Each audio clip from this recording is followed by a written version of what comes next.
Cina sama Amerika tuh kita biasanya ekspor, sekarang dia nahan gitu ya. Kalau Anda mau beli AC yang paling mahal, udah deh yang murahan dikit begitu ya. Udah bersama kongsian 25 tahun, bisa jadi musuhan nggak mau kenal lagi, ya ruginya mahal.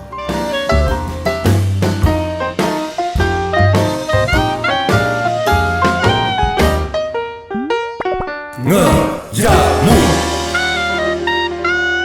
dari King, rajanya jamu tetes Indonesia. Ini bahasan kita nih hari ini cukup mendunia nih agaknya nih Pak Robi ya. Ini karena kita dapat kabar ini bahwa Indonesia tahun depan itu memasuki masa-masa gelap atau resesi. Nah ini bagaimana dari kacamata Pak Robi ini? Katanya ini kok ada narasi-narasi yang dibangun tertentu nih. Bisa disampaikan ke kita nih Pak Robi, apa nih maksudnya nih Pak Robi? Oke, saya lihat terutama dari bidang pemahaman saya dari sudut komunikasi massa ya Pak ya. Kalau dengerin semua apa yang dibicarakan di kalangan G20, bicarakan orang-orang di Eropa, IMF, World Bank segala macam, 4 hal besar selalu disampaikan. Pertama dikatakan bahwa benar-benar ini ada resesi global. Resesi itu artinya nggak ada pertumbuhan, Pak. Ya, harus tumbuh tiap tahun ekonomi. Kalau enggak nanti stagnan katanya, jadi macet. Kedua dikatakan ada inflasi. Apa sih maksud inflasi? Inflasi itu gini. Dulu kita makan semangkok bami dapat baksonya 3. Tahun depan kalau inflasi dapat bami tetap baksonya cuma 1 gitu kira-kira gitu. Duit yang sama yang keluar dapatnya lebih sedikit. Yang ketiga adalah yang selalu dibicarakan ekspor kemana-mana akan ambruk. Apalagi kayak gara-gara nih Ukraina ini dia bahan baku segala macam, gandum kurang. Jadi ekspor jadi negara-negara kayak Cina sama Amerika tuh kita biasanya ekspor, sekarang dia nahan gitu ya. Karena ya susah segala-gala mensuplai segala macam. Ya nggak salah sih bener. Bahkan ada yang gemat. Ini terjadi supply line atau garis pasokan. Biasanya kita memasok dari sini ke sono ke sini jadi gampang, sekarang jadi susah ini kata ya. Segala macam alasan. 4 hal itu kita udah dengar terus-menerus dibicarakan bahkan sebelum perang Ukraina. Jangan lupa loh. Covid ketika baru mulai 3 bulan, saya diminta bicara tentang dampaknya seperti itu. Saya bicara dengan pembicara lain, semua ngomongnya sama. 4 hal itu bakal resesi, bakal ini itu, apalagi udah habis perang Ukraina makin tajam orang ngomongin begitu. Hanya empat hal itu tadi ya, resesi, masuk masa suram, perdagangan sulit, ya nilai tukar segala macam gitu ya. Nah nanti gelap lagi gitu. Gelap, ya. Nah ini salah nggak? Nggak salah. Ada benernya. Cuma tunggu dulu, mari kita lihat untuk Indonesia. Indonesia. Jadi kayak misalnya Pulau Jawa gempa bumi kita akan ambruk semua. Tunggu dulu, kita tinggal di mana? Tinggalnya di mana? Gempa buminya mungkin kalau yang tinggalnya di gedung lantai 34 di apartemen apa gitu bisa jadi ngeri. Tapi kalau kita yang tinggalnya di kolong jembatan atau di pinggiran kota mungkin lebih dikit kenanya gitu. Jadi buat saya adalah mari kita kritisi dulu, jangan cepat-cepat cilaka dunia. Jadi gelap pandangan ke depan. Kita stres, berkelahi sama nyonya di rumah atau dengan suami di rumah, anak dipukulin. Kan ini lagi saat-saat ini kan perceraian meningkat ya. Kekerasan rumah tangga meningkat dan orang mau bunuh diri banyak banget itu ya. Ya karena kita sudah langsung dengar cerita itu menyimpulkan, mempersepsi udah deh gelap nih suram ke depan. Soalnya ini ada informasi juga nih yang hari ini juga masih segar sekali nih Pak Robi. Pak Presiden mengatakan ini kan habis ketemu dengan orang-orang IMF ya. Kemudian habis ketemu dengan G20. Habis disampaikan, bahkan disampaikan langsung nih sama IMF, katanya Pak Jokowi, hati-hati Indonesia akan memasuki masa resesi. Bukan hanya Indonesia ya Pak, katanya ini dunia. Indonesia agar berhati-hati. Ini katanya akan resesi dan akan ada masa kegelapan ini. Iya gitu. Dan Pak Presiden juga sudah menyampaikan juga di beberapa pertemuan, dan Pak Luhut juga nih, Pak Luhut nih. Kalau kabarnya Pak Luhut baru Pak Presiden. Ya sekali lagi tadi bener yang saya bilang kan, yang diomongin biasanya oleh orang IMF, G20, World Bank dan lain. Tapi coba ngomongnya sama Mbok, sama si Mbok Pinem di Jogja Selatan atau sama di daerah kelahiran ibu saya Gelundang Legi sama si Mas Tuyup di situ. Gimana Mas kondisi ekonomi teman? Ya sama, dulu ya gini, sekarang ya gini, tahun depan ya gini katanya. Nah, sekarang siapa yang kita mau dengar, siapa yang mau kita semua benar sebagai masukan. Kalau hati-hati saya setuju. Tapi mari kita lihat untuk Indonesia. Oke, sebentar Pak. Ini apakah Pak Robi tidak percaya dengan lembaga-lembaga internasional yang mewarning kita tadi, Pak Robi? Percaya itu sepenuhnya itu sama yang maha kuasa aja Pak. Kalau sama yang namanya manusia, percaya harus ada batasnya gitu Pak ya. Ada batasnya. Kayak gitu. geprek dong Pak. Iya betul begitu Pak. Ya sebab dari dulu juga. Dulu bahkan orang yang sangat terkenal bilang Indonesia akan bubaran jadi negara setelah merdeka sekian tahun, kan banyak yang bilang begitu gitu ya. Bilang juga ada yang mengatakan negara ini nggak akan bisa maju ya. Saya ketika menjadi satu advisor atau coach eksekutif coach di Jawa Tengah, gak mungkin orang Jawa bisnisnya berhasil loh kok sekarang bisa ratusan miliar itu orang-orang hebat kalau ngomong itu memang bisa dipercaya sampai batas tertentu. Kalau saya sih selalu begitu. Wong istri saya kalau ngomong juga saya ragukan selalu kok. Ini ibu baru kita percayakan, baru kita percaya. Ragu dulu. Jadi percaya, harus ada seimbangan. Kenapa saya bilang gitu? Mari kita lihat. Benar itu empat itu katakan empat itu betul-betul terjadi kena pada Indonesia. Pertama saya kata gitu. Resesi itu artinya apa? Tidak akan berkembang kan itu ya. Stagnan gitu dan lain-lain itu.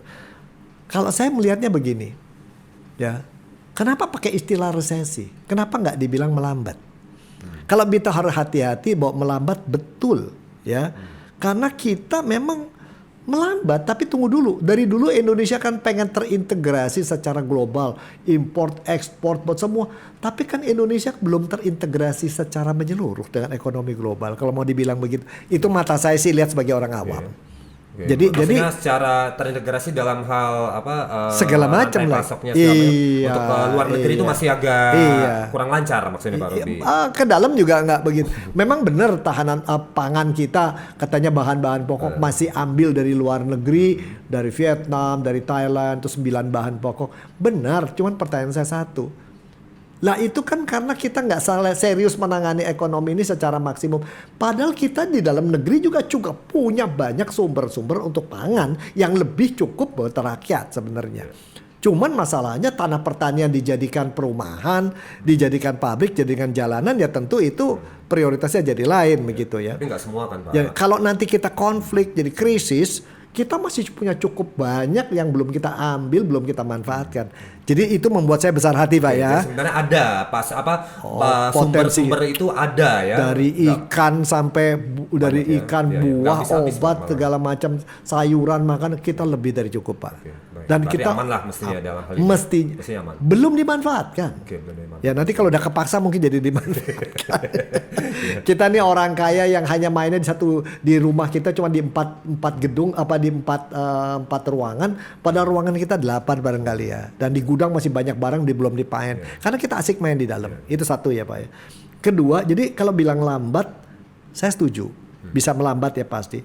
Tapi kalau dia bilang persoalan lain adalah problem lain adalah bahwa Indonesia akan mengalami problem karena nilai tukar rupiah dengan mata uang asing khususnya dolar akan terpengaruhi. Saya setuju.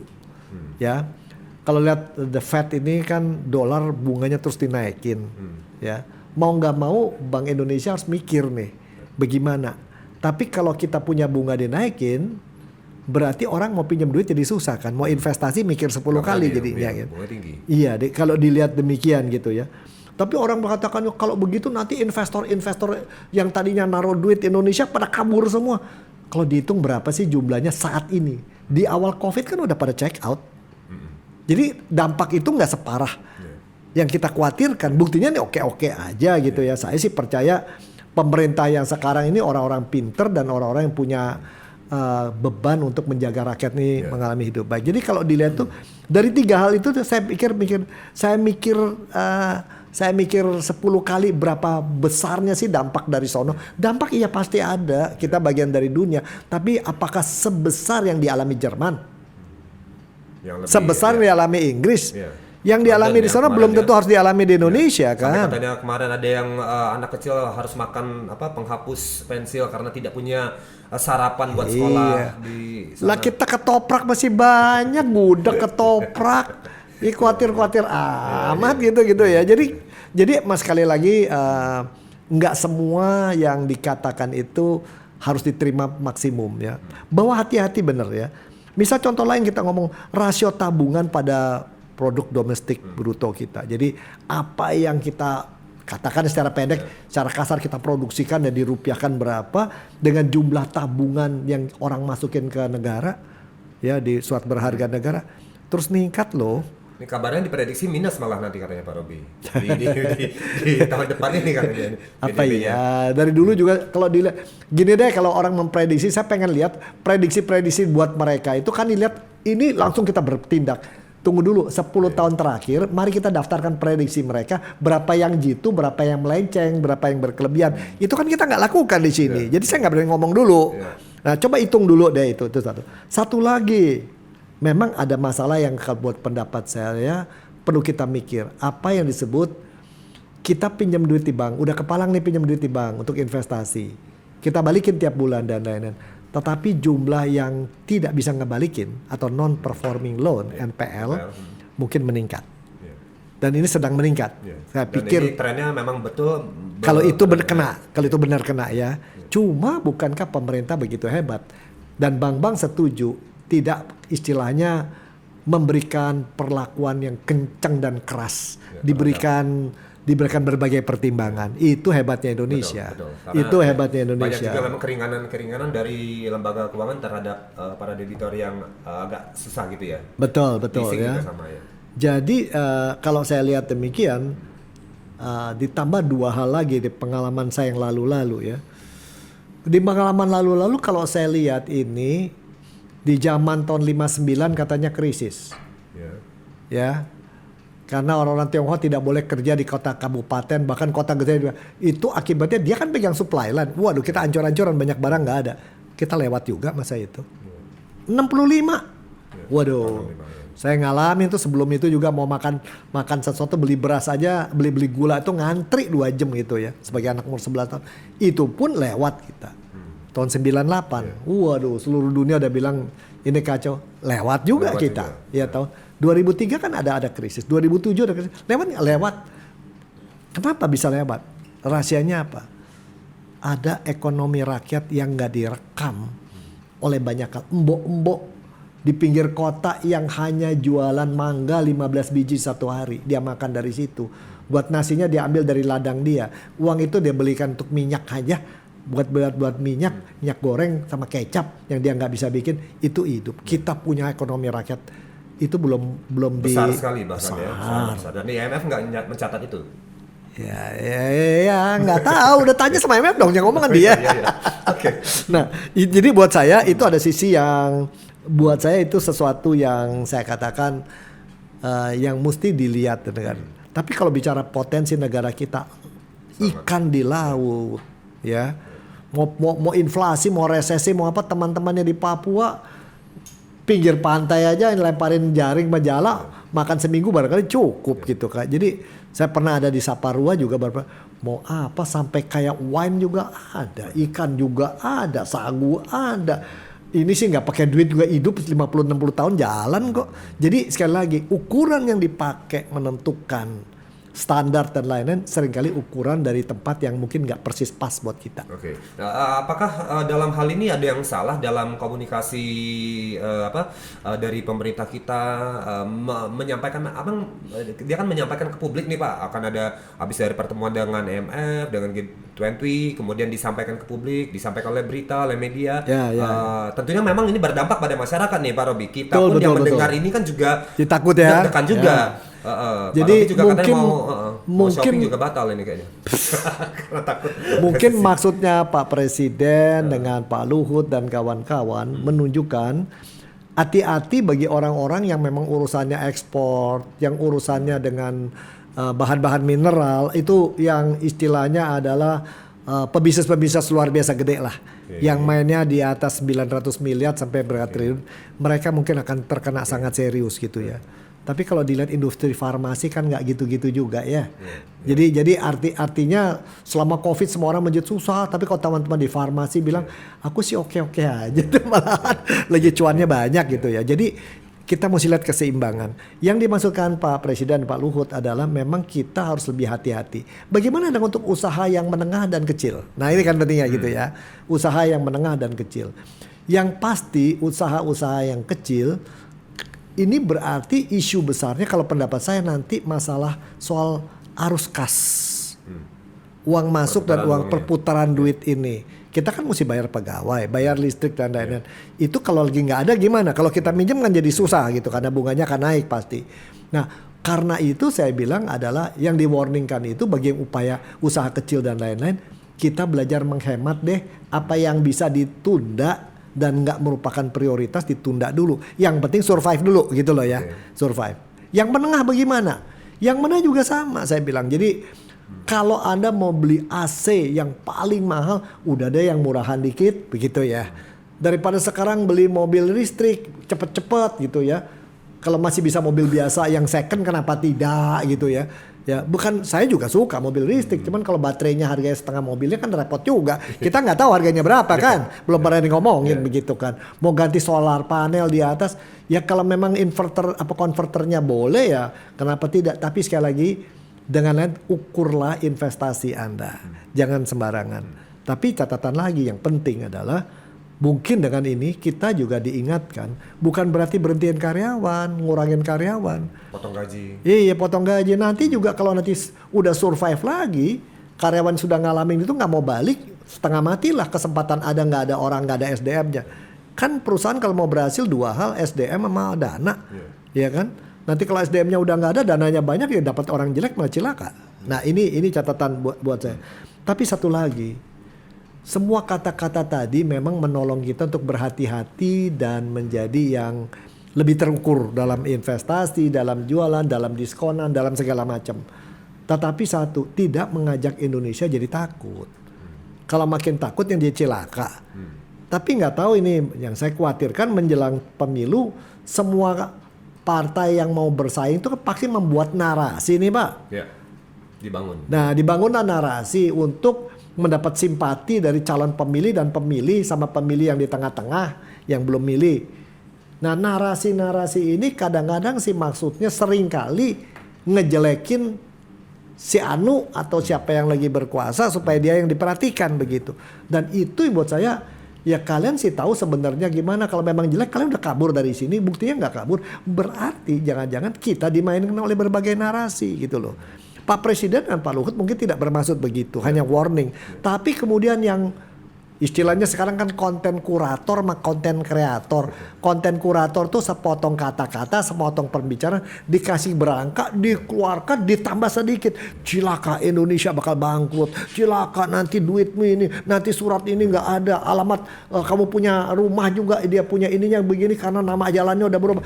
Bisa dicari, ditambah lalu ribut ini dan akhir-akhir ini kan teman-teman di polisi benar-benar jadi sorotan apa yang terjadi dengan Pak Sambo, kejadian dengan yang di bola itu dan ini saya jadi pikir ini ada yang lagi bikin narasi apa enggak sih ini gitu ya. Saya nggak tahu ya tapi kan maksud Pak Robi yang menggoreng ini semua. Ya ini yang kita harapkan, tolonglah pemilu ya pemilu lah, beradab sedikit lah. Kita orang Indonesia udah nggak bodoh kok. Kita bisa baca kalau ada memainkan yang aneh-aneh tapi tolong lihat gambar besar. Kalau dikatakan kita harus hati-hati, setuju. Waspada, setuju.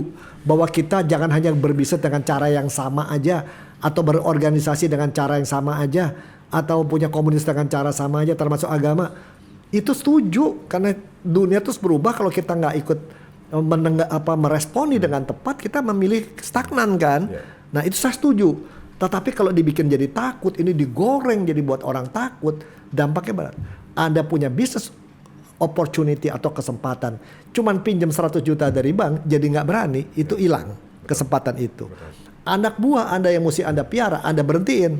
Satu hari normal Anda mau darikin dia udah kagak mau, hilang. Nama masyarakat juga jelek, nama perusahaan Anda ya menyusahin orang.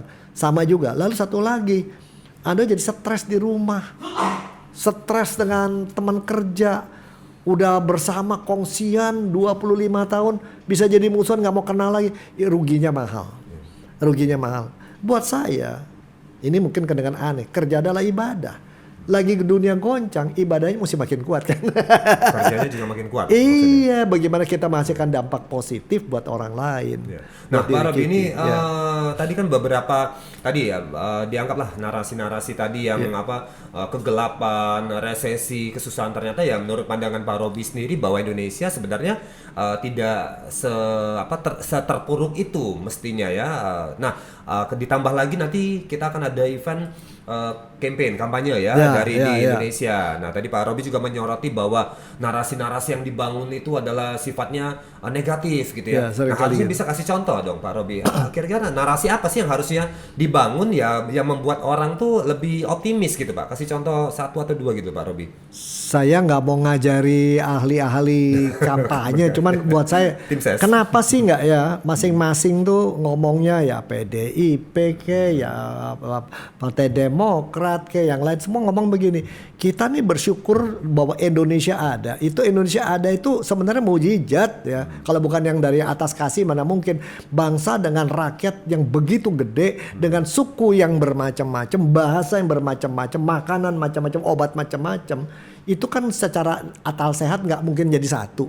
Bahwa kita jadi satu dari tahun 45 sampai sekarang, dan budaya yang ratusan sebelumnya kita masih tidak buang, itu kan berarti ridho besar, itu berkat ilahi yang besar. Itulah, dan kita ini mencari kandidat yang terbaru untuk melanjutkan apa yang sudah Yang Maha Kuasa kasih supaya dimaksimumkan. Ya, maksimumkan bersama, bukan untuk kalangan gue gitu loh. Bukan kalangan sendiri aja. Semua bersama yang sudah disatukan sama Maha Kuasa, semua bisa ngerasakan dampak positif. Kami ada untuk menghasilkan itu. Kalau bahasanya gitu kan ya, bahwa orang Indonesia ramah ya. Cuman kalau mau jujur, satu hal yang nggak pernah diomongin, bukankah jangan-jangan rakyat Indonesia tuh dengan bangsa Indonesia hanya hidup dengan 20-30% potensinya? Laut kita begitu banyak ikannya, mineralnya belum berapa banyak yang dipakai. Pulau kita yang mungkin 1 meter, pulau itu kalau dikikis itu mangan itu ya yang diperlukan orang. Belum lagi kita punya nih, kita tuh punya banyak obat-obatan dan budaya dan apa namanya kebijakan lokal. Tolonglah yang berkampanye dan siapapun nanti menjadi pemerintah itu dibangunkan. Ya, dan satu lagi yang negara lain nggak bisa. Kok rakyat yang berbeda-beda bermacam-macam ini bisa disatukan? Kenapa kita nggak bikin gitu? Satu-satunya negara yang mungkin mirip Indonesia dalam hal itu, cuman nggak sebanyak kita. Itunya. Saya kalau lihat Turki kadang-kadang saya rada angkat topi juga ya. Itu sejarahnya sekian ribu tahun dan lain itu, orang kan bermacam-macam, dari Mongol ada, dari ini, kok bisa disatukan? Masa kita nggak bisa sih? Walaupun lebih besar. Jadi sekali lagi, saya berpikir memang harus waspada, setuju. Benar, kita terus belajar. Dan ini kesusahan ini bukan berarti buat kita jalan halangan. Kesusahan ini kan menjadi kita melihat kemungkinan-kemungkinan baru yang dulu nggak kita kenali. Ini saatnya. Karena di balik kesulitan, di balik peluang tadi selalu ada kata uang di sana. Peluang. Kalau pelnya dihilangkan jadi jangan uang. Bukan hanya pel tapi ngepel kita nantinya, ada uang juga. Oke, ini kalau saya ingat jadi pepatah dari guru kungfu saya bilang, Pak Robi, katanya Mingtian Waken How katanya Pak. Wah, mau cerita lah. Katanya hari esok selalu lebih baik. Ya, krisis itu kalau Anda mau pakai kata krisis, itu kan datang dari 2 kata. Dalam 2 simbol dalam bahasa Mandarin. Yang satu berarti kesempatan, yang satu berarti berbahaya. Jadi itulah yang kita sadari. Kalau benar krisis, ini ada kesempatan yang kita mesti kenali. Tolong juga yang nanti berpemilu, ingatlah itu, ini kesempatan kita menjadi negara bukan hanya berkembang, tapi menjadi negara yang betul-betul negara lain memperhitungkan dengan sangat serius. Indonesia adalah tempat, kalau bisa saya tinggal di situ gitu. Oke, thank you banyak Pak Robi sudah ngejamu kita dan hadir di acara ini. Mudah-mudahan ini banyak hal positif yang bisa ditangkap oleh masyarakat dari dialog kita hari ini Pak Robi. Thank you banyak Pak Robi. Sampai ketemu lagi Pak. Ya, salam sari.